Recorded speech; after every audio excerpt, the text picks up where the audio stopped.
이라든지 이 신앙의 신념이라든지 이런 것들이 엄청납니다. 그래서 이란을 보더라도 그 지금 이란의 혁명 수비대라는 이 몇몇 안 되는 이런 조직들이 전체를 지금 다 장악하고 있거든요.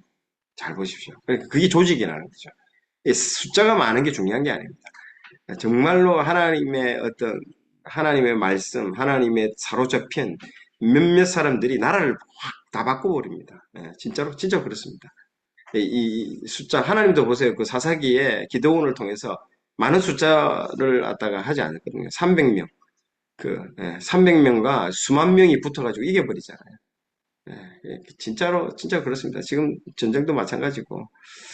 잘 보시면 참 이게 얼마만큼 놀라운 일들을 하는지를 우리는 전쟁이나 이런 것들, 현대사, 전쟁사를 통해서 보시면 알 수 있습니다. 정말요. 자, 오늘은, 예, 누가복음에 대해서 좀 하겠습니다. 잠깐만요. 저희 이제 학교에서 지금 아이들 이제 가르치고 있는데, 이제 1월 달부터 이제 새 학기가 시작됐습니다. 새 학기가 시작됐는데, 새 학기 시작과 함께 성경을 지금 읽는 성경 통독 사경회를 지금 하고 있습니다. 그래서 아이들이 진짜 성경에 대해서 너무너무 좋아하고, 또 이런 부분들에 대해서 참 복 받았죠. 같이 이제 하고 교사들도 함께 전반적으로 이제 저기 성경을 제가 개관해주고 읽고 드라마 바이블로 성경을 읽고 있거든요. 그래서 뭐 애들이 쑥 빠져서 그냥 뭐 듣고 2주간을 그렇게 이제 말씀 읽는 것에만 지금 집중하고 있습니다. 1교시를 그러니까 아침에 큐티하는 게 있거든요. 큐티하는 30분 하고 1교시 한 거의 1시간 정도를 이제 말씀 읽는 것만 2주간을 그렇게 이제 진행해서 지금 이제 학교에서 그렇게 지금 하고 있는데 방학 기간 동안 애들이 많은 어떤 뭐 미디어에 노출돼 있고 막 이렇게 딱딱한 마음들이 이제 2주간 정도 이 말씀을 읽으면서 이제 완전히 공부할 수 있는 워밍업을 할 수 있도록 이렇게 바꿔놓는데 너무너무 좋은 것 같더라고요. 저는 이제 준비하고 힘들지만은 참, 이런 과정을 통해서, 이 말씀이 하루하루 이게 하면서 애들이 얼굴 달라지고, 나중에는 막 애들이 와서 안기고 그럽니다. 너무 좋다고, 재밌고 좋다고, 교목생이 막 최고다고, 예, 그런 거 보면 너무 귀엽고, 아이들이 그 말씀 하나에 완전히 변화되어지고, 그리고 그 빨려들어가는 거 있잖아요. 집중해서 보고 있거든요, 애들이.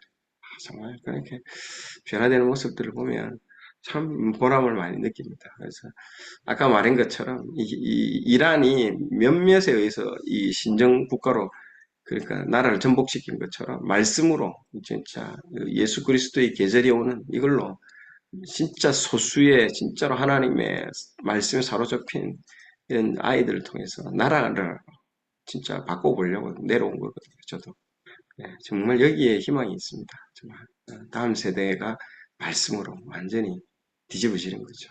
말씀 말고는 없습니다. 자, 오늘 여러분들 이제 신약에 이제 들어왔겠지만 간략하게 신약을 개관을 해보면요. 구약은 옛구자의 맺을 약자, 예전에 맺었던 약속이고 신약은 이제 새 약속을 얘기를 하고 있죠. 그래서 구약은 어, 우리가 구약은 그거죠. 율법을 우리가 할 수 없는, 율법을 주신 목적은 우리가 지키라고 했던 것보다도 우리가 죄인이다라는 거, 우리가 율법을 지킬 수 없구나라는 것들을 인식하는 정도의 차원이죠. 그게 이제 구약의 어떤 부분들입니다.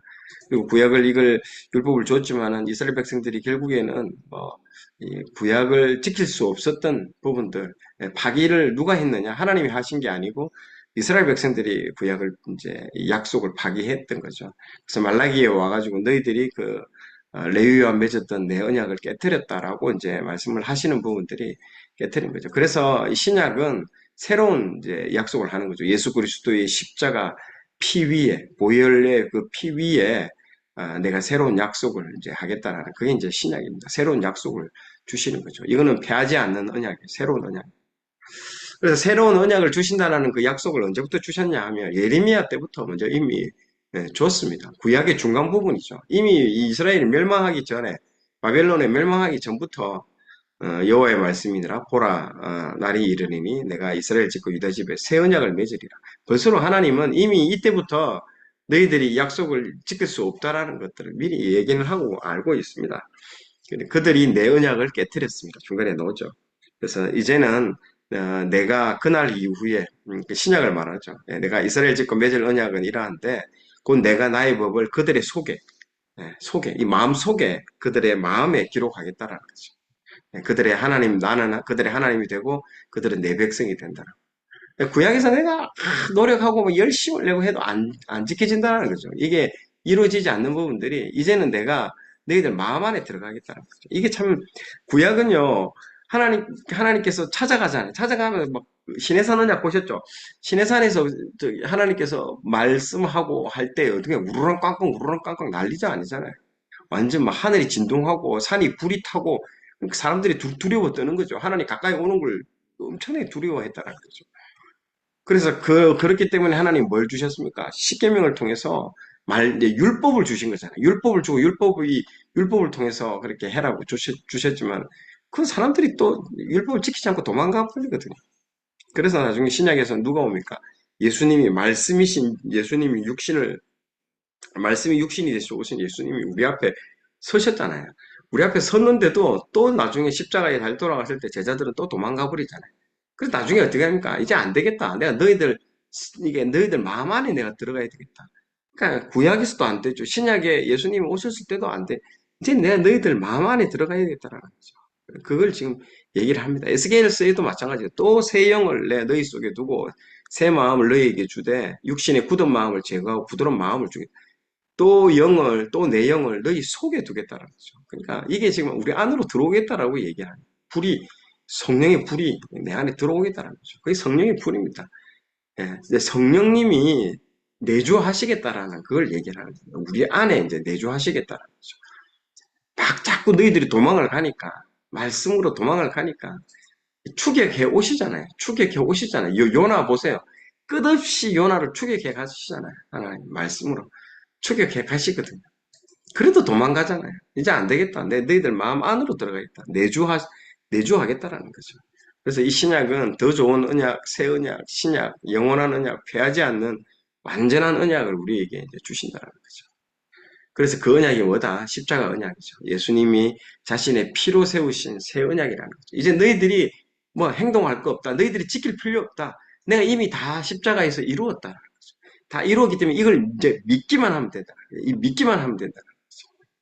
예, 이제 그런 차원으로 간 거예요. 우리의 연약함을 아시고 다 아시는 거죠.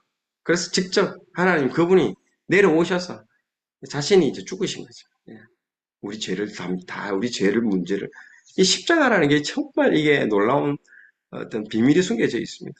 왜냐하면 십자가는 공의와 사랑이 동시에 만족하는 게 십자가거든요. 공의는 뭡니까? 죄 있으면 죽여야 되는 거죠. 그래서 우리가 공의롭지 못하잖아요. 의롭지 못하잖아요. 의인이 아니고 죄인이기 때문에 우리는 죽어야 되는데 하나님 우리를 죽일 수 없다는 거죠. 우리를 죽일 수 없기 때문에 그분이 직접 내려오셔가지고 그 죄값을 다 그분이 다 치르신 거잖아요. 그러면서 우리의 사랑을 확정해 주신 거죠. 그래서 공의와 사랑은 항상 충돌이 일어나는 거죠. 공의를 지키면 사랑이 죽고 사랑을 지키면 공의가 문제가 되는 거죠. 이 두 가지는 모순입니다. 모순. 공의와 사랑.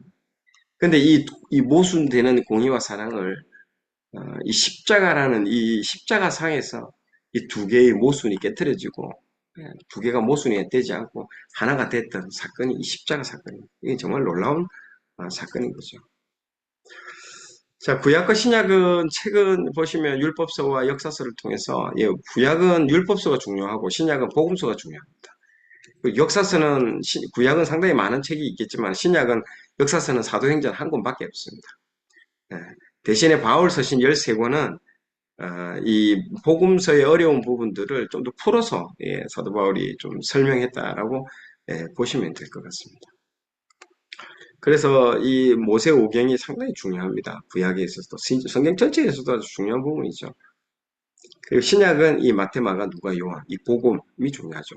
근데 아까 얘기한 것처럼 이 구약은 율법을 지키느냐 안 지키느냐가 이 핵심이죠. 이 관전 포인트는 이 모세오경에 나오는 율법들 이런 율법들을 이런 율법들을 하나 이제 지키느냐 여기서 이 역사서를 통해서 이게 여기서 지키느냐 안 지키느냐 율법을 지키느냐 지키면 축복 주고 복을 받고 지키지 않으면 저주받는 이제 이것들이 역사서를 통해서 증명해서 보여주는 거고 복음서는요 이제 지킬 필요가 없는 겁니다. 지키지 못하는 거 알고 계신 거예요. 이제 그러면 뭐냐 이 예수님의 이 놀라운 복음을요 전파하는 겁니다. 여기는 전파. 핵심이 전파입니다. 전파. 이제 복음을 전파하느냐가 핵심이에요. 그래서 사도행전의 키포인트는 뭐냐? 이 복음이 편만하게 전파되는지 여부를 보는 게 그게 관전 포인트입니다. 전파가 되는지, 이게 퍼져나가는지. 예, 그게 관전 포인트입니다. 이 역사서는요, 예, 지키는가, 이 율법을 지키는가, 못 지키는가. 신약은요, 전파됐는지, 전파 안 됐는지. 그게 이제 핵심 포인트입니다. 이게 관전 포인트라고 여러분 보시면 됩니다.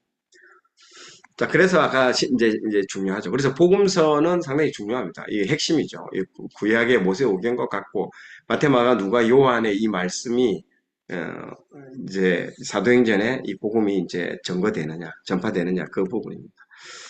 그 중에서도 복음서 중에서도 이 공간 복음은 예, 마태, 예, 뭐죠? 마가, 예, 누가 이 세 개의 복음서를 공간 복음이라고 합니다. 왜 공간 복음이냐? 같은 공자에 볼관자 같은 관점으로 이걸 본다는 거죠. 같은 관점으로 예, 본답니다. 근데 요한복음은 전혀 다른 책입니다. 요한복음은 이 공간복음에 들어가지 않고 완전히 차별적인 아주 독특한 예, 복음서라고 볼 수 있습니다. 그래서 공간복음은 마태마가 누가를 얘기하고 있고 실제적으로는 이 마가복음을 제일 먼저 썼습니다. 넘버원. 예. 이걸 마가가 이제 제일 먼저 썼고 이 마가복음을 마태하고 누가는 아마 봤을 것입니다. 그래서 그걸 참고해서 또 쓰게 되는 거죠. 그래서 이 마가복음하고 마태복음은 90%가 일치되고 마가복음하고 누가복음도 90%가 일치됩니다. 그런데 마태복음하고 또 누가복음은 50%밖에 일치가 안 돼요. 근데 더 역설적인 거는 요한복음은 8%밖에 일치가 안 돼요. 전혀 다른 책이라는 거죠. 완전히 다른 책입니다. 그래서 요한복음은 상당히 다른 책입니다. 공간복음은 예수님의 사역과 행정에 초점이 맞춰져 있으면 요한복음은 예수님의 말씀에 이제 초점이 맞춰져 있습니다. 그리고 예수님 그 자체, 예수님이라는 그 존재라는 이분이 누구신가에 대한 그 자체, 예, 그 사람의 그 자체에 대해서 관심 있게 써나는 게 요한복음. 그분은 누구신가? 그분은 하늘에서 내려오신 분이라는 거죠. 공간복음은 전혀 그거하고 다른 관점으로 사역과 행정에 초점이 맞춰져 있습니다. 이게 이제 제가 처음에 서울에 올라왔을 때 제가 이사를 와가지고 어디서 살았냐면 경기도 과천에서 살았습니다. 경기도 과천. 거기가 시골 분위기가 나가지고 집값이 싼 줄 알고 IMF 때 올라왔거든요. 제가 서울에. 그래가지고 과천이 아주 시골 같네 해가지고 거기다 전세를 얻었는데 나중에 알고 보니까 IMF 끝나고 집값 오를 때 보니까 여기가 제일 빨리 오르더라고요. 그렇게 비싼 동네인 줄 모르고 저는 왔는데 과천에 사는데 여기가 서울랜드입니다. 서울랜드. 그래서 제가 여기 살 때 서울랜드를 찍었는데 서울랜드는 여기 찍었을 때 여기가 주차장이거든요. 주차장에 차를 여기 대는 거예요. 그래서 여기서 찍었을 때랑 근데 요거는 뭐냐면 이 드론으로 찍은 거예요. 공중에서 드론으로 찍은데 와 너무 멋있는 거예요. 이게 패턴을 보세요. 패턴이.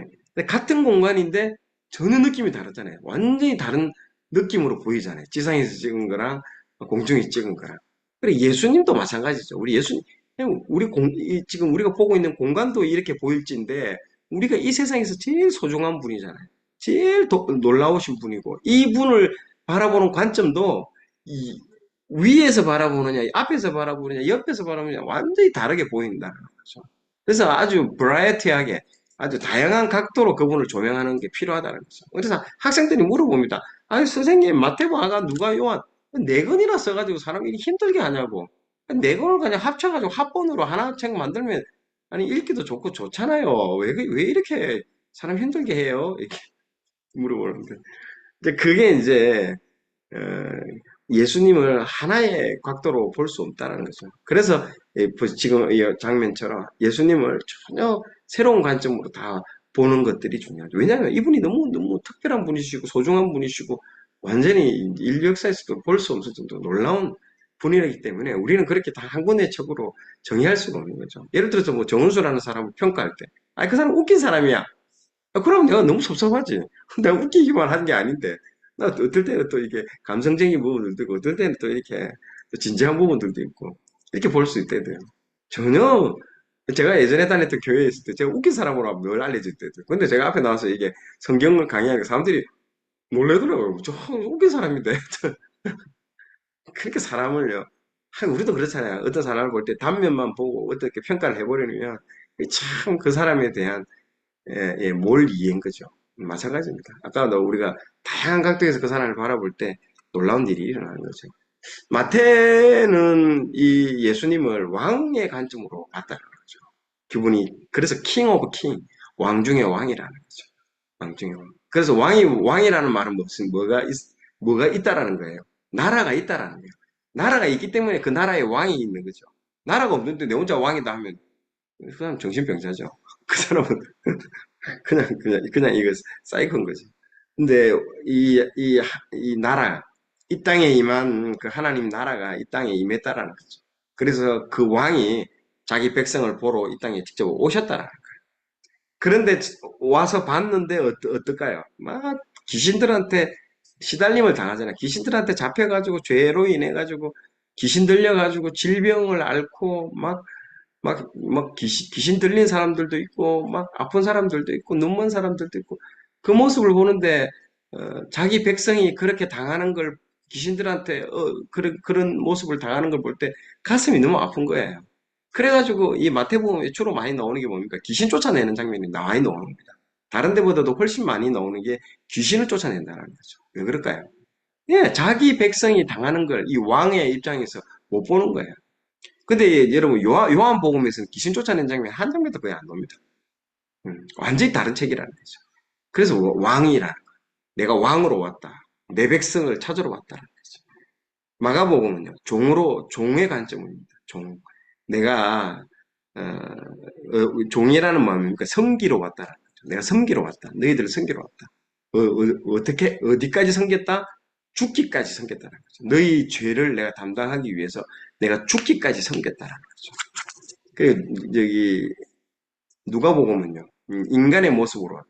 너희들을 이해하기 위해서 인간의 육신의 인간의 옷을 입고 이제 인간의 그 몸을 입고 왔다라는 거죠. 그래서 인간이 느끼는 고통, 외로움, 슬픔 이렇게 다 오롯이 다 느끼는 거죠. 그러면서 우리를 이해하시는 거, 언더스탠딩 하시는 거예요. 이해하시는 거죠. 요한은요, 이분은 누구신가? 하나님이시다. 완전히 다릅니다. 그래서 여러분 에스겔서 읽어보면 얼굴이 네 개가 달린 사람 나오잖아요. 그 중에 이 소의 모습으로 나오는 장면이 나올 겁니다. 소는 이 종의 모습이고요. 사자애가 또 나오죠. 그리고 인간이 나오고 그 다음에 독수리가 나오잖아요. 독수리. 아마 그 에스겔서 읽어보면 나오죠. 이거 읽어보시면 나올 거예요. 그 얼굴이 네 가지. 이 네 가지가 이 마테마가 누가 요한을 상징하는 겁니다. 이게 독수리가 보통 이제 어떤 신적인 모습을 나타내고 있습니다. 그래서 인간의 모습도 있고 이런 모습들이 다 상징적으로 메타포적으로 보여주고 있습니다. 자, 그리고 이 독자들도 중요합니다. 이 마태복음은 유대인들에게 이제 유대인들을 위해서 쓴 책이죠. 그래서 우리가 읽기에는 불편합니다. 이방인들이 읽기에는 처음부터 유대인들이 좋아하는 것들로 배치가 되어 있습니다. 첫 번째 1장부터가 족보, 유대인들은 족보에 대해 족보라면 끄떡 넘어갑니다. 특히 그 족보 1장 1절에 누가 나옵니까? 아브라함과 다윗의 족보라. 아브라함 하면 끄떡 넘어가고 또 다윗 하면 더 끄떡 넘어가는 거. 그러니까 이제 딱 두 사람의 이름을 먼저 1장 1절에 배치를 딱 시켜주는 거죠. 재밌겠는데. 그래서 철저하게 마태복음은요. 근데 참 마태복음이 왜 첫 번째 책일까요? 이제 좀 이따 설명하겠지만 브릿지 역할을 하는 거죠. 가장 구약스러운 책입니다. 마태복음이요. 그래서 구약을 읽다가 신약에 넘어왔을 때, 갑자기 이상한 책으로 넘어가지 않도록 가장 구약 같은 느낌의 책을 제일 전진 배치시키고 맨 앞에 둔 거죠. 또 왜 마태복음이 첫 번째 책일까요? 유대인들이 돌아오게 하는 거죠. 결국에는 인류가 마지막이 되는 그 사인이 뭡니까? 유대인들이 돌아오는 거예요. 이스라엘 백성들이 돌아오는 거예요. 자기 원가지. 그러려면 이 신약을 받아들이고 예수님을 받아들이고 읽어야 되는데 가장 받아들이기 제일 좋은 첫 번째 책이 이제 유대인 거죠. 우리가 보통 우리 신약 보면 옛날에 뭐 저기 그 S 뭡니까? 저기 책이 뭐 이름 뭐야? 옛날에 보라색으로 돼가지고 우리 막 기드온 기드온인가 뭐 그런 협회 있잖아요. 옛날에 뭐 예예예 그 협회 책에서 그걸 막 나눠줬잖아요. 그 나눠 첫 번째 책이 유대인이 좋아할 만한 마태복음 책인 거죠. 그래서 만약에 유태인들이 만약에 어디 호텔에서 비즈니스를 위해서 호텔에서 자고 있는데 옛날에 호텔에서도 딱 성경책이 있었거든요. 그래서 호텔에. 그러면 그 첫 번째 열었을 때 뭐가 책이 나옵니까? 이 크리스찬들 이런들 무슨 책을 보나 싶어 봤을 거 아닙니까? 그럼 딱 끌리게끔 만드는 책이 이게 마태복음이라는 책인 거죠. 그래서 나는 신비롭다라는 거죠. 하나님 왜 마태복음을 신약에 제일 첫 번째 떴을까? 유대인들을 데려오기 위한 뭐 비밀스러운 장치가 아닌가 그렇게 생각이 됩니다. 그럼 1장부터 마태복음 1장부터 읽어 나오면 오오 하면서 내가 좋아하는 사람 내가 아는 사람 하면서 막 이제 1장부터 이제 이게 수긍이 되거든요. 2장 3장 넘어가면서 말이 되는데 하면서 어느 순간 가랑비에 옷 젖듯이 예수님을 받아들이게 되는 거죠. 놀라운 책입니다. 예. 그래서 레위 마태가 썼잖아요. 레위 이름이 레위 마태입니다. 레위 마태. 얼마나 레위라는 말은 상당히 유대적인 그런 부분이 있습니다. 자, 마가는요, 로마인이라기보다는 로마에 있는 크리스찬들, 로마에 있는 그 순교를 하고 있는 그 크리스찬들에게 쓴 겁니다. 예. 그 당시에는 로마 사람들이 많은 사람들이 죽고 로마에서는 막 사람들을 잡아가 사자밥 던지고 불에 태워 죽이고 크리스찬들 그렇게 엄청나게 했죠. 그래서 다 도망가고 전부 떠나고 그렇게 했단 말이죠. 그런 상황에서 마가가 뭘 쓴 겁니까? 얘들아, 복음이다, 복음. 복음을 들으면 너희들 떠나지 않는다. 그래서 복음서를 쓴 거야, 마가가. 누구에게 주려고? 로마에 있는 크리스찬들에게 주려고. 떠나지 마라. 정말 그러니까 이 복음을 들으면 너희들이 떠날 수가 없다. 그 얘기를 하는 겁니다. 그 다음에 이제 누가복음은요. 누가가 헬라인입니다, 여러분. 그리스인입니다. 유일하게 성경 저자 중에 전부 유대인이 있었지만 딱 유일하게 한 명만 이방인이 있었는데 그 사람이 이 누가입니다. 이 헬라인이죠. 예, 그리스인입니다. 그리스인. 헬라 방식으로 쓴 거죠. 이 헬라인들에게 쓰는 거죠. 즉 이방인들에게 우리처럼 이방인들이 읽으면 이해 쉽도록 로직하게 썼다라는 거죠. 아주 논리정연하게. 그리고 이제 요한은 전 세계 사람. 이거는 그냥 일반 보편적인 복음이다라고 쓰는 거죠. 그래서 마테마가 누가 요한이 전혀 다 다릅니다. 다 다른데 파란색으로 이렇게 되어 있는 이게 녹색으로 되어 있는 게 이 사생애 예수님이 이제 30세 되기 이전에 태어나서 때부터 29세까지의 사생애 기간들을 했고 다른 거는 사생애 기간인데 짧은데 이 누가복음은 상당히 길게 되어 있는 부분들이 있죠. 1년차, 2년차, 3년차 이렇게 되어 있습니다. 주로 이제 이 나중에 십자가 이 분홍색 맨 뒤에 분홍색으로 되어 있는 이게 이제 십자가의 어떤 부분들인데 마가복음이 상당히 많이 있죠. 요한복음도 상당히 많이 있고 이런 것들이 나타납니다. 오히려 마태복음이 작죠. 마태복음은 오히려 중간이 깁니다. 산상수훈 말씀하러 왔다는 거죠. 이 왕이신 이분이 이 땅에 이런 천국 복음을 전파하는 거예요. 그래서 주로 마태복음은 하나님 나라입니다. 하나님 나라에 대한 얘기를 많이 합니다. 왜? 내가 왕이기 때문에 이 나라에 대한 설명을 많이 하는 겁니다.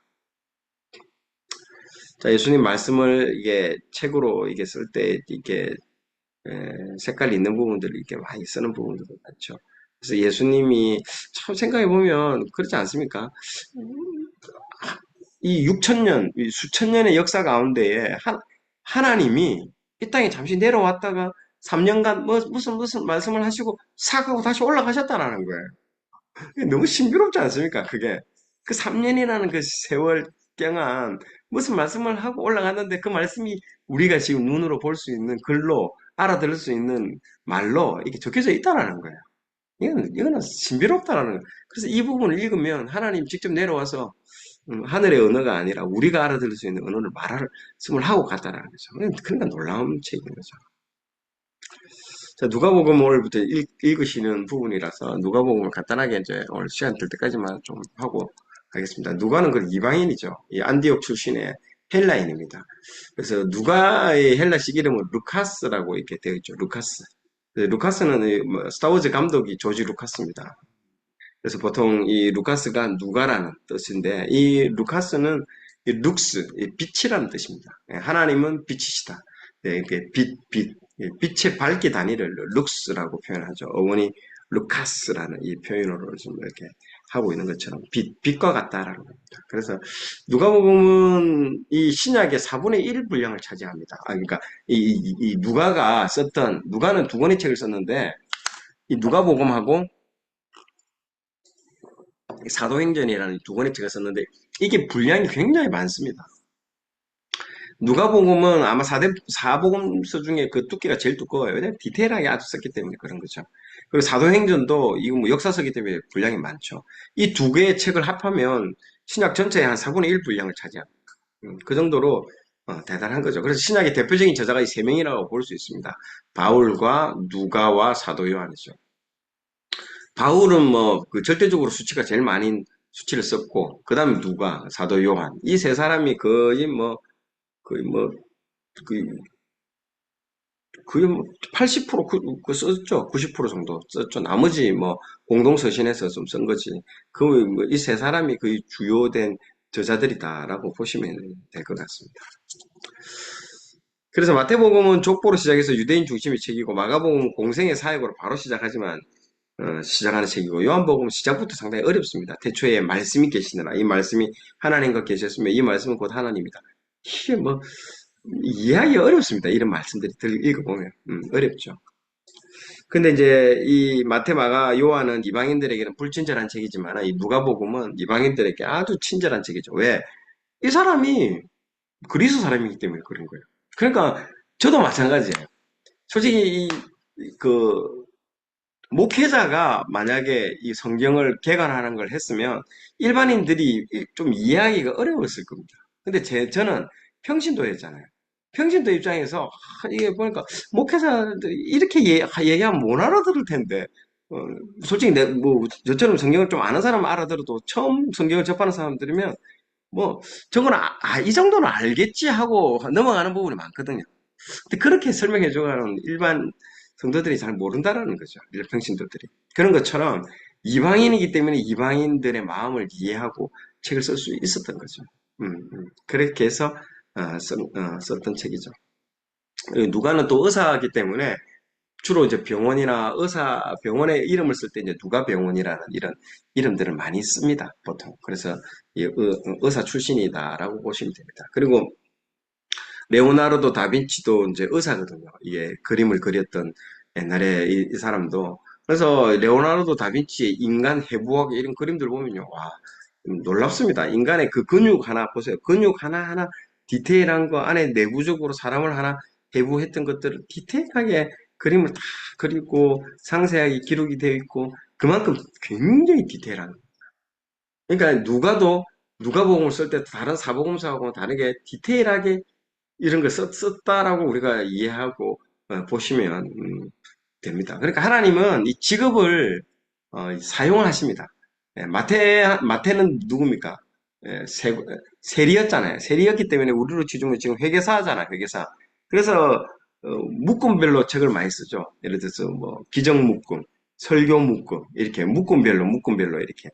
왜냐면 저기 회계사들이 그러잖아요. 뭐 이렇게 부식비, 뭐 맞죠? 뭐 판공비, 뭐 무슨 비 이렇게 한 것처럼 이런 묶어놓은 것처럼 그렇게 하는 거죠. 마찬가지로 직업병이죠. 직업인 것처럼 하는 겁니다. 자, 그래서 누가 의사는 직업적으로 정확성이 필요합니다. 그래서 의사로서 치밀하고 꼼꼼하게 이걸 기록을 해서 우리에게 보여주고 있습니다.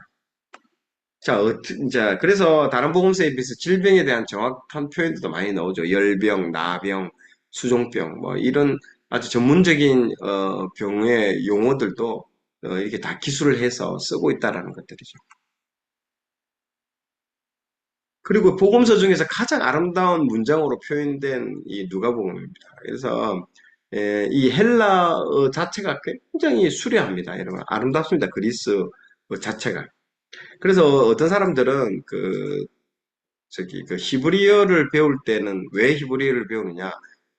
구약의 이사야를 내가 그 맛을 그대로 한번 느끼고 싶어서 히브리어를 배우는 사람들이 있고요. 신약은 이 누가복음을 읽으려고 헬라어를 배우는 사람들이 있습니다. 네, 그 정도로 이 헬라어가 아주 이 문장을 제대로 쓰죠. 그런데 때문에 지금 이 신약은 헬라 시대 때 쓰여진 책이거든요. 여러분, 이게 뭐, 신약은, 로마 아닙니까? 예, 당연하죠. 로마도 헬라를, 그리스를 정복을 했죠. 그리스를 정복을 해서 로마가 그 탄생을 했지만은, 로마는 그 문화를요, 헬라어 문화를 그대로 썼습니다. 그래서 상류층들은 헬라어를 썼습니다. 로마어를 쓰지 않았습니다. 어. 그리고 여러분, 배너라는 영화를 보면, 배너 하나 보면 자기 집에 아주 아주 똑똑한 어떤 종들이 딱 몇 명 있는 걸 알 수 있습니다. 그 사람들이 누구냐면 다 헬라 사람들이에요. 실질적으로는 그 위치는 종들이지만은 그 사람들하고 대화를 나누면서 문화를 향유하는 거예요. 뭐 질문하고 그 종들이 대답하면서. 그 사람들은 종이지만 굉장히 자존심이 셉니다. 그 말은 뭐냐? 로마는 그 무력으로 헬라를 정복을 했지만은 실질적으로 문화로는 헬라가 로마를 정복했다라는 말이 맞아요. 네, 그 정도로 문화의 힘이 센 거죠. 지금 우리나라가 그렇지 않습니까? 우리나라가 지금 전 세계의 문화를 지배할 정도입니다. 뭐 케이팝도 마찬가지고 문화가 들어가면 음식도 따라 들어가거든요. 음식 이런 거 전 세계적으로 지금 히트치고 하고 하는 거 똑같은 거예요. 그래서 지금 한국어학당 한국어를 배우려고 하는 뭐 그런 그 학교들이 미국도 그렇고요. 줄을 서고 독일 같은 경우에는 대기 순번이 있습니다. 한국어 듣고 싶어 들을 수도 없대요. 너무 인기가 많아가지고 언어가 들어가고 음식이 들어가고 문화가 들어가고 문화를 지배한다는 것은 정신을 지배한다는 것 굉장한 겁니다. 이게 진짜로. 그래서 이런 누가복음이 이제 그런 아름다운 문장으로 표현되어 있는 거죠. 그래서 이 누가복음은 상당히 이제 뭐 회화복음이라고도 표현할 정도로 실제로 이 미술가들이 그런 명화를 이렇게 성화를 그리기 전에는 먼저 누가복음을 먼저 읽고 이걸 그림을 그린다라고 할 정도로 실제로 이 누가복음 책을 보면 그림이 싹 그려질 정도로 아주 디테일합니다. 잘 표현을 하고 있죠. 고흐의 착한 사마리아인, 고갱의 황색 그리스도, 렘브란트의 돌아온 탕자 이런 작품들이 다 누가복음에 어떤 나오는 부분들이라고 보면 됩니다. 자, 그러면 이 바울과 누가는 어떻게 만났을까? 이게 참 궁금하죠, 여러분. 그래서 이게 지금 포스터 보세요. 사도행전 이 풀버전 할 때 했지만 이 두 사람의 얼굴이 왼쪽이 사도 바울이고 오른쪽이 누가입니다. 여러분 그 바울이라는 영화를 보신 분은 알겠지만 바울이 참수형 당하기 전에 꼭 껴안는 사람이 그 누가거든요. 그 사람이 누가입니다. 누가 끝까지 바울과 함께 끝까지 바울을 챙겼던 사람이 누가입니다. 누가. 그리고 디도 알죠? 디도도 이 누가의 동생이라고 보통 이게 문헌에는 나와 있더라고. 정확하지는 않습니다. 근데 그런 설들이 많습니다. 근데 두 형제가 이 누가와 디도가 이 바울의 진짜 왼팔과 오른팔 역할을 했습니다. 물론 디모데도 있고 그랬지만 디모데는 좀 약합니다. 유약하다라고 표현할 정도로 약하지만은 이 형제들이 대단한 형제들이죠. 자, 어디서 만났느냐 하면 여기서 주목해 봐야 됩니다. 이 버가모라는 데 있죠. 이 버가모. 여기가 여러분 의과대학이 많은 곳입니다. 의과대학.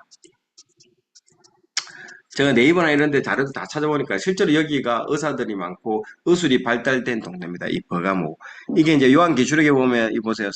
이제 저 일곱 교회 나오잖아요. 이 예배소 교회 서머나 버가모 두아디라 사대 빌라델피아 이렇게 쭉 일곱 교회가 나오는데 그 중에 하나의 교회가 이 버가모라는 교회입니다. 버가모라는 교회인데 이 버가모 지역이 여기죠. 그런데 이 언제 만났냐 하면 추측하면 2차 선교 때 만난 거예요. 1차 선교 때는 누굴 만났을까요? 사도 바울이 디모데. 1차 선교 때는 디모데를 만났고 2차 선교 때는 누가를 만나게 되죠. 왜냐면 사도 바울은 거기 봤다시피 40에 하나 강한 매 태형도 맞고 돌에 맞기도 하고 막 너무 또 많이 걸어가지고 다리가 뭐 완전히 뭐 이리 됐죠. 그거다가 또 뭐 안짱다리라는 말도 있고 막 난립니다. 하여튼 뭐 엄청나게 몸이 그냥 너덜너덜 그냥 진짜 몸이 너덜너덜해질 정도로 몸이 만신창이가 된 거예요. 그래서 이 사도 바울을 돌봐야 될, 너무 그러니까 누가 권면에 의해서 이 버가모, 이 주변 이렇게 가다, 이렇게 가다, 여기 가자. 이렇게 가가지고 여기 2차 선교 여행이 이렇게 도는 거거든요, 코스가. 아마 이 갔을 때, 이 근처에 있었을 때 여기를 아마, 어, 이제 의과대학이 많으니까 또 병원들도 많으니까 여기서 아마 치료를 받았을지 않았을까 추측을 하는 거예요. 치료를 받았을 텐데 그때 치료해준 사람이 누구냐? 누가일 가능성이 있다. 그래서 치료받으면서 대화도 해봤겠죠. 대화했는데 누가도 보통 사람이 아니거든. 누가도 헬라의 기질을 다 가지고 있는 사람이야. 아주 논리 정연하고. 여러분, 헬라가 우리가 알고 있는, 우리가 공부하고 있는 모든 3단 논법, 이런 거 헬라에서 다 나온 겁니다. 모든 사람은 죽는다. 나는 사람이다. 고로 나는 죽는다라는. 이런 3단 논법, 이렇게 다 헬라, 그리스에서 공부하는 것들이 다 나옵니다. 그래서 서양인들의 머리 구조는 다 헬라 방식으로 되어 있습니다. 그래서 지금 누가도 이 헬라의 사고를 많이 받았기 때문에 보통 사람이 아니거든요. 그리고 이 누가가 가지고 있는 이 역사관 이런 거 아주 대단합니다. 그래서 누가와 바울이 만났을 때 대화를 했을 때 누가도 바울을 보면서 이 사람 보통 사람이 아니라는 걸 느꼈었고 그리고 바울도 누가를 봤을 때 이 친구 보통이 아니라는 걸 느낀 거죠. 그러면서 사도 바울을 흠모하면서 이때부터 따라붙은 거죠. 따라붙어서 주치 역할, 주치 역할도 하면서 동시에 이 저술의 역할을 동시에 할 수 있는 아주 적합한 사람을 만나게 하나님께서 이 만남의 축복을 허락해 주신 겁니다. 안 그랬으면 알 수가 없는 거죠. 자, 그래서 여러분 그래서 이 2차 보세요. 이게 1차 전도 여행이거든요. 요 루스트라 여기서 이고니온에서 따라와가지고 이 루스트라에서 완전히 막 돌로 쳐서 죽이잖아요. 이 루스트라에서 누굴 만나냐? 이 디모데를 만나요.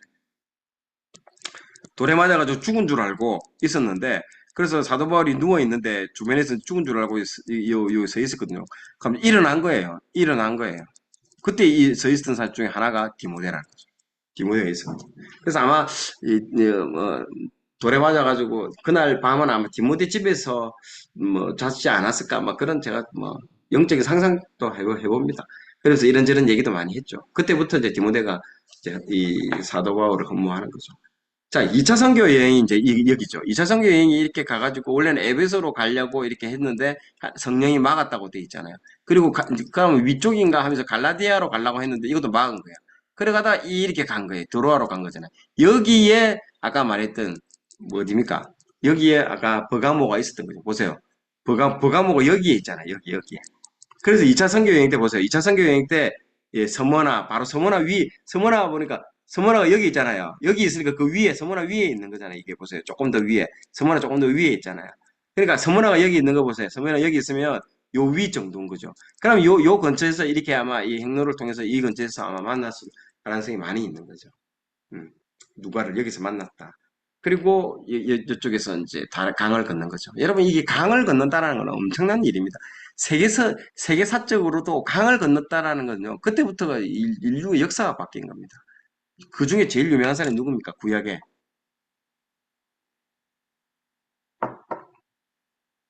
아브라함. 아브라함이 떻게 강을 건넙니까? 유프라테스하고 티그리스 강을 건너잖아요. 강을 건너서 내려오는 게 그게 가나안으로 내려가는 길이잖아요. 그게 인류 역사에서 가장 획기적인 놀라운 사건입니다. 그래서 히브리인이라고 얘기를 하잖아요, 사람들이. 히브리인이라고 할 때 이 히브리가 뭔 뜻인지 아십니까? 강을 건넜다라는 사람입니다. 강 건넌 사람 뜻이에요, 이 히브리가. 또 강 건넌 사람이 어디서 있습니까? 예, 카이사르.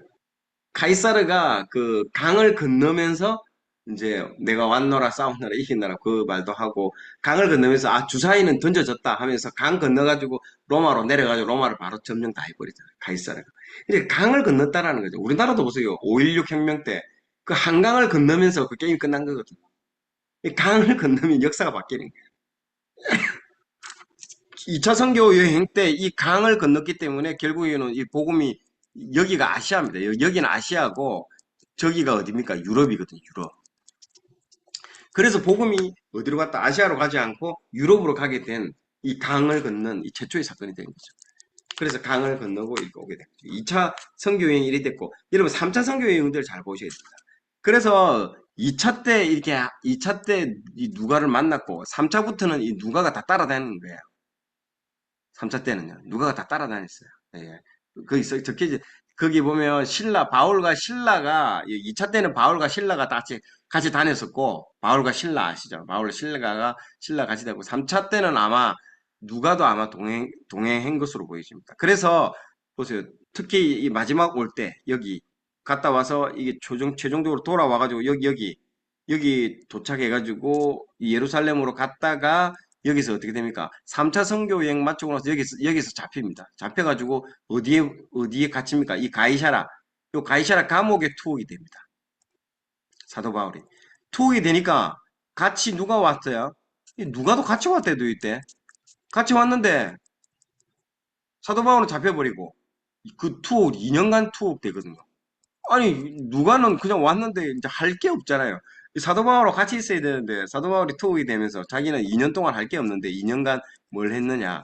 2년간 누가가 그때요. 요 예루살렘과 요 밑에 요 이스라엘 전역을 돌아다니면서 마가복음을 읽어봤을 거잖아요.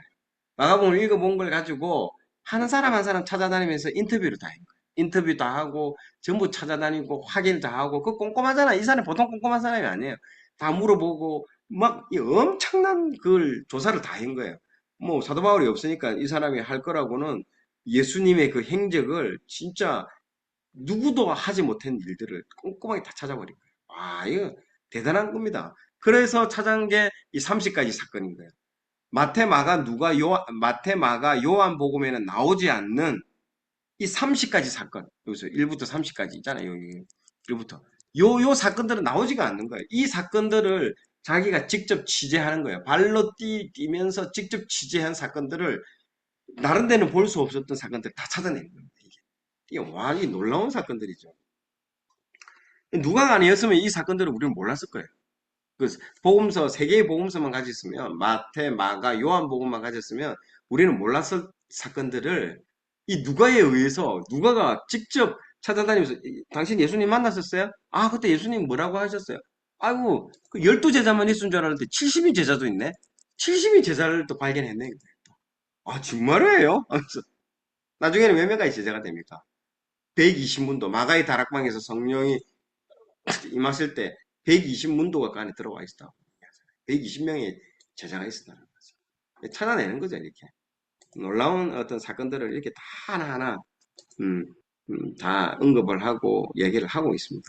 도저히 모르는 사건들. 근데 참 놀라운 게 이 사건 이후에 그래서 누가가 이걸 다 기록하고 난 이후에 몇 년 지나지 않아서 AD 70년에 로마 장군 티투스가 와가지고 이 예루살렘을 초토화시키고 다 멸망시켜버려요. 그래서 만약에 누가가 이 누가복음을 쓰지 않았다고 하면 그 당시에 누가가 와가지고 인터뷰했던 그 사람들 전부 다 포로로 끌려가고 잡혀가고 전 세계 다 흩어져가지고 만날 수가 없는 거예요. 그리고 직접 가가지고 그 현장을 목격해야 되는데 현장은 다 쏙대밭이 돼가지고 예루살렘이 다 초토화 돼버렸대요. 야, 이 카이로스의 타이밍 아닙니까? 몇 년만 늦었어도 이거는 끝장났다 해도요. 이거 예루살렘이 멸망이 되고 이거 안 되는 거죠. 그런데 하나님의 카이로스 타이밍에 누가가 누가하고 또 사도 바울이 같이 있었으면 또 못하는 거죠. 사도 바울이 잡혀갔기 때문에 누가가 이거 머리 긁으면서 뭐 할 게 없네 하면서 이제 그래 내가 마가복음을 읽어봤겠죠.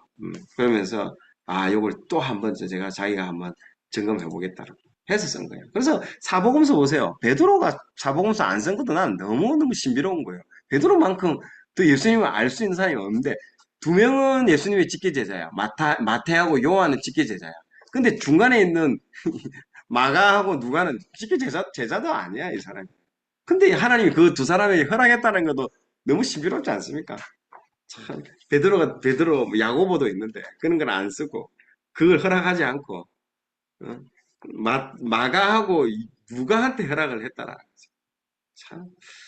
그리고 그 누가의 그 눈물겨운 헌신과 그 노력 덕분에 AD 70년에 예루살렘 멸망하기 전에 누가복음이라는 것을 놀라운 것들을 만드는 거죠.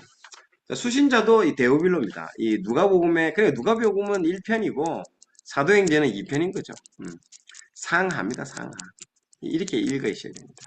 그래서 이 데오빌로 각하여 이렇게 데오빌로요 이렇게 쓴 거죠. 이렇게. 예. 이때는 각하라는 명칭을 쓴 거 보니까 이 사람이 뭔가 아주 높은 지위에 있는 진짜 높은 사람인 것 같고 그 다음에 이 데오빌로 여라는 것은 이 형제라는 뜻이거든요. 형제의 여라는 것은 이 사람이 요거를 보고 누가복음을 읽고 복음서를 읽고 어떻게 됐다? 복음을 받아들인 거죠. 복음을 받아들여서 이 공동체의 형제가 된 거죠. 그렇게 유추할 수가 있습니다. 음. 그러면서 이제 그 사람에게 한 번 더 사도행전 글을 또 보내는 거죠. 자, 그렇게 이제 쓰여졌다고 이제 보시면 됩니다. 예.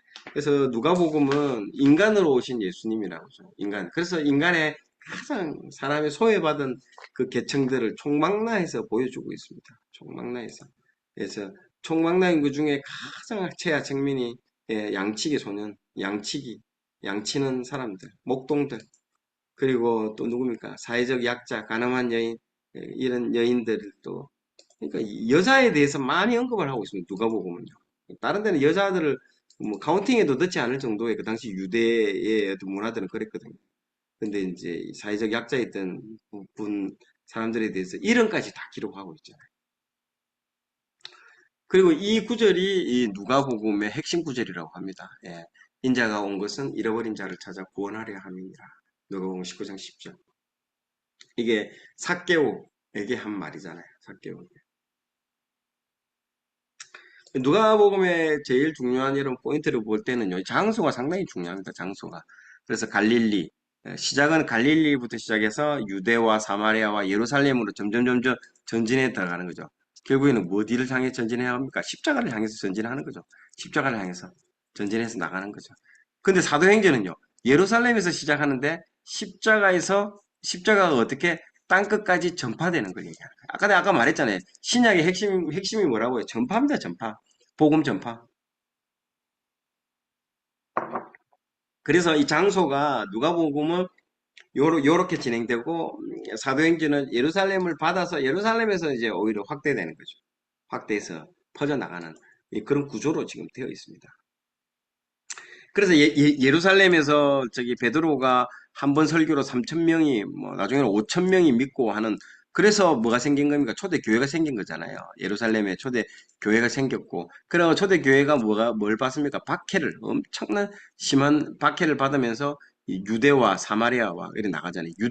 유대에는 나중에 누가 박해를 받으면서 죽습니까? 예.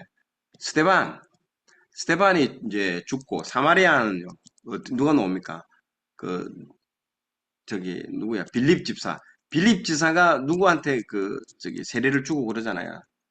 어디 저기 어디 어느 나라입니까? 이디오피아 내시에게 세례를 주는 장면이잖아요. 그게 사마리아에서 일어납니다. 그리고 나중에는요. 온 나머지 제자들이 땅 끝까지 막 인도까지 가잖아요. 인도까지 가가지고 누구 제자들은 죽고 막 거꾸로 매달려 베드로는 거꾸로 매달려 죽고 다 죽습니다. 전부 다 죽습니다. 사도 요한만 빼고 사도 요한은 천수를 누리고 자연사입니다. 자연사.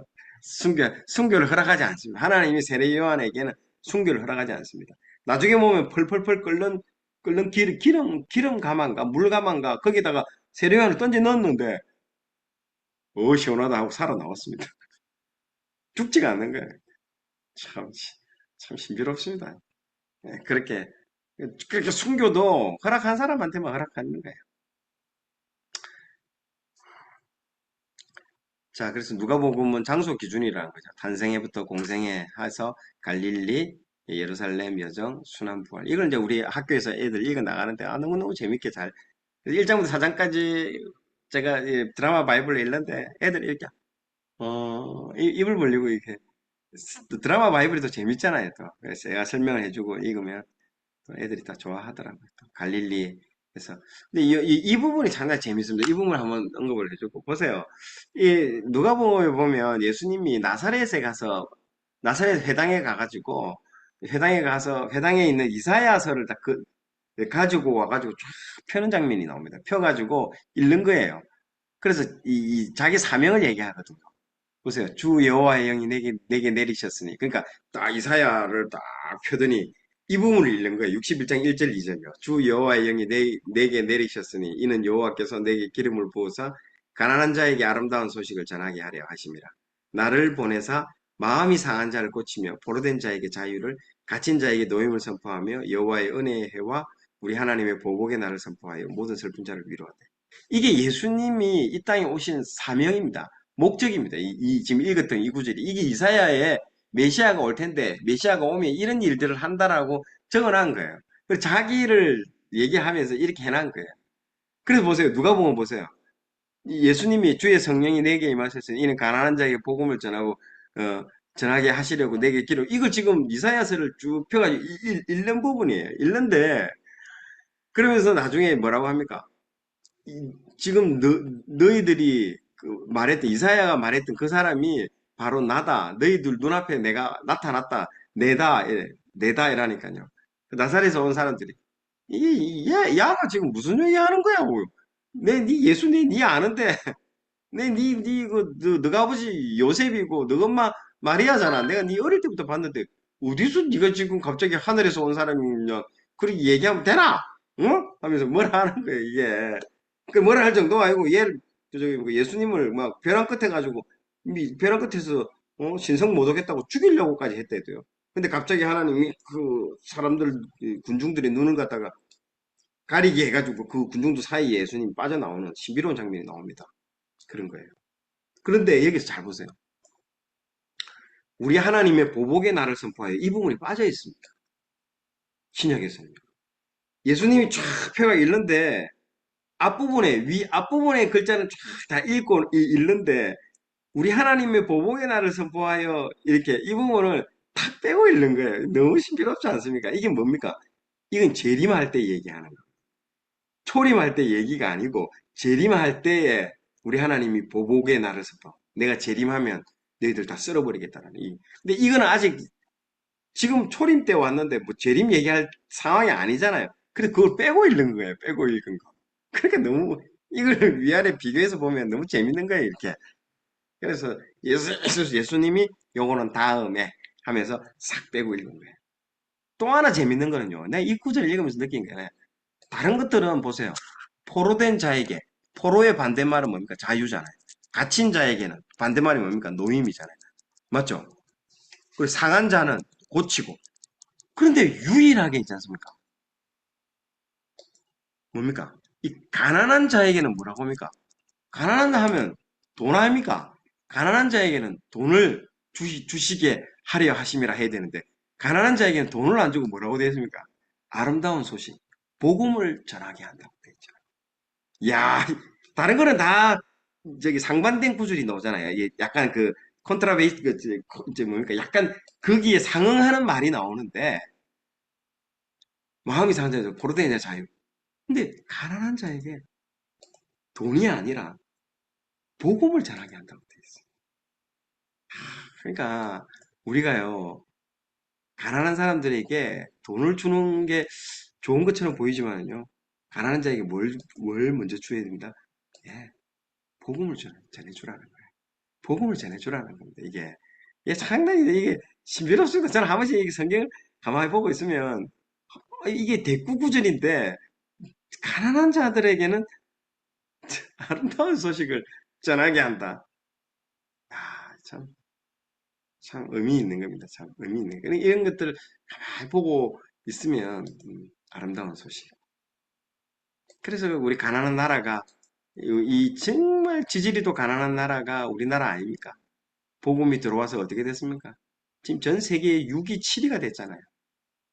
참 이 말이 맞는 거죠. 복음이 그렇게 만든 거죠. 복음이. 예. 솔직히 가난은 옛말도 있잖아요. 나라님도 구제 못한다고. 나라도 이게 통제할 수 없는 거예요. 복음이에요, 복음. 예, 복음이 들어올 때 다 뒤집어지는 거죠. 자, 그래서 이 예루살렘 이제 구장 갈릴리 사역이 마치면 예루살렘 여정이 오고 그다음에 순환과 부활이죠. 근데 여기서 보면 누가복음 9장 51절에 보면요. 예수님이 지금 갈릴리가 어디입니까? 여기잖아요. 여기. 여기가 갈릴리인데 갈릴리에서 지금 사역하고 있는 9장 51절이 갈릴리에서 사역하고 있는데 그때 갈릴리에서 사역하고 있는데 예수님이 성천하실 기약이 차가면 예루살렘을 향하여 올라가기로 굳게 결심하고 얘기를 다 하잖아요. 그리고 예루살렘 또 9장 53절에도 갈릴리에서 사역하고 있는데도 예수께서 예루살렘을 향하여 가시기 때문에 누가복음 13장 아래도 보세요. 예수께서 예루살렘으로 여행하시다. 또 볼까요? 또 이 누가복음 17장 여기서 계속 여기서 사역하다가 이리로 가고 있는 상황인데도 중간중간마다 공통된 말이 나옵니까? 예수께서 예루살렘으로 가실 때 또 계속해서 그런 말이 나오잖아요. 19절에도 보세요. 19장에도 아직 예루살렘 들어오기 전인데도 이 정도 부분이 있는데도 또 예루살렘을 향하여 앞서서 가시더라고요. 왜 이렇게 예루살렘, 예루살렘, 왜 자꾸 이런 말을 반복적으로 썼을까요? 예루살렘에서 예루살렘은 뭘 상징합니까? 십자가를 상징하는 거예요, 십자가를. 십자가를 상징하는 거예요. 그래서 예수님은 갈릴리에서 있을 때라도 항상 머릿속에는 뭐가 있었다요? 십자가가 있었다는 거죠. 나의 사명은 내가 최종적으로 가야 할 곳은 십자가, 예루살렘이다. 잊지 않았다는 거죠. 우리는 이 깜빡깜빡이 있습니다. 하나님 나를 이 땅에 보내주신 게 뭡니까? 그게 사명인 거죠. 미션이죠. 하나님이 왜 나를 이 땅에 보내줬을까요? 그럼 내가 다른 일을 하고 있더라도 내 머릿속에 뭐만 있어야 된다? 사명이 있어야 되는 거죠. 나는 뭐 하는 사람이다라는 거죠. 뭐 하는 사람이다라는 거죠. 그걸 까먹으면 안 된다는 거죠. 사명을. 아브라함도 보세요. 중간에 아브라함이 갈대아 우르를 통해 가지고 갈대아 여기서 갈대아 우르고 이 가나안이 여기잖아요. 갈대아 우르에서 어디로 갑니까 나중에? 하란으로 가잖아요. 하란. 하란에서 주저앉아 버릴 때도요. 그래 다시 하나님이 여기서 또 나타나 가지고 니 뭐하냐? 다시 가거든요. 사명을 받은 사람들은 때로는 가다가 여기 주저앉을 수가 있습니다. 어떤 사람은 막 하나님께 은혜 받아가지고 주님 앞에 주의 종으로 헌신했는데 중간에 뭐 대기업에 가가지고 뭔가 사업하다 돈 버는 재미에 푹 빠져가지고 자기 사명을 까먹고 다시 다 망하게 하고 하나님께서 그때서야 하나님 사명이 생각나서 오고 그러니까 우리가 중간중간 이 사명을 잊어버릴 때가 많아요. 근데 예수님은요. 내가 본인이 갈릴리에서 사역할 때도 예루살렘을 향한다, 예루살렘을 향한다, 예루살렘을 향한다라는 구절을 반복적으로 적으면서 그걸 잊지 않고 계속해서 그걸 마음에 두고 있다라는 것들을 잘 보시라는 거예요. 그래서 참 예수님이 그걸 잊지 않고 있다는 거죠. 마지막 순환과 부활이죠. 19장 28절에서는 이 순환과 이제 예루살렘을 입성하는 겁니다. 여리고에서 여러분들이 여리고에서 누구를 고쳐줍니까? 예, 여리고 바디메오 눈먼 맹인을 갖다가 고쳐줍니다. 왜 그럴까요? 옆에 있는 제자들이 같이 있는데도 이 제자들이 이 예수님은 누군지를 못 알아보는 거예요, 계속. 그래서 답답하기 때문에 이런 맹인들을 중간중간 한 번, 두 번 계속 고쳐주고 있습니다, 중간중간. 그 말이 뭘 뜻할까요? 답답하다는 거죠. 너희들은 눈을 뜨고 있는 애들도 내가 누군지를 모르고 있다는 것들. 보여주고 있습니다. 여리고에서. 그래서 여리고에서 계속 그렇게 합니다. 제자들은 그 예수님이 하시는 말을 깨닫지 못하더라는 말을 계속 하고 있습니다. 이제 예루살렘에 입성을 하는 거죠. 그러면서 여리고가 여기잖아요. 이제 바로 그거 앞에요. 예루살렘 입성을 하는 거예요. 예루살렘에서 입성할 때 보세요. 여기 종려나무 가지를 들잖아요. 그래서 지금을 예루살렘 들어오는 이제 좀 있으면 고난주간이라 하잖아요. 그 종료주일이라고 하잖아요. 종료주일. 예수님이 고난 당하는 그 주간을 종료주일이라고 하는 거거든요. 종려나무 가지를 흔드는 이것처럼. 예수님이 그래서 이 문으로 들어오는데 어떤 문으로 들어오실까요? 예루살렘 그 동문으로 들어옵니다. 예루살렘 이쪽 문이 동문으로, 이 동쪽 문입니다. 동문으로. 예루살렘 동문. 왜 동문으로 들어올까요? 네. 아담과 하와가 죄로 인해서 어디로 쫓겨나갑니까? 에덴 동산의 동쪽으로 쫓겨나갑니다. 에덴 동산의 동쪽으로. 그걸 회복하기 위해서 다시 오실 마지막 아담이신 예수님께서 그 쫓겨나가신 동문으로 통해서 그대로 그 문으로 회복을 위해서 다시 동문으로 들어옵니다. 근데 지금도 유대인들은 아직 메시아가 안 온 걸로 알고 있습니다. 오지 않은 걸로 알고 있어가지고 이스라엘 동쪽 문이 지금도 봉인되어 있습니다. 못 들어오게끔 누구도 못 들어오게 왔다 갔는데 벌써 왔다가 가셨는데 그래서 너희들이 그때 올라갈 때 그런 말 하잖아요. 감난산에서 올라갈 때 너희들이 본대로 그대로 올 것이다고. 아마 다시 오실 때도 예루살렘 감난산을 통해서 동문으로 들어오시는 거예요. 아마 그럴 가능성이 많아요. 그렇게 오실 거겠죠. 그래서 동문은 상당히 중요합니다. 동쪽 예, 문으로 오시는 거죠. 동문으로 오시는. 그래서 예루살렘에 입성을 할 때도 그렇게 오신 거죠. 우리의 모든 저주를 회복하고 그렇게 이것도 상징적으로 다 보여주고 있는 사진, 그 어떤 모습들입니다. 이것들이 다 하면 또 좋겠지만은 그래서 이걸로 이렇게까지 예, 이렇게 하도록 하겠습니다. 긴 시간 오늘도 올밤에도 긴 시간 함께 해주셔서 예, 감사합니다. 어, 잠깐만 중지하겠습니다.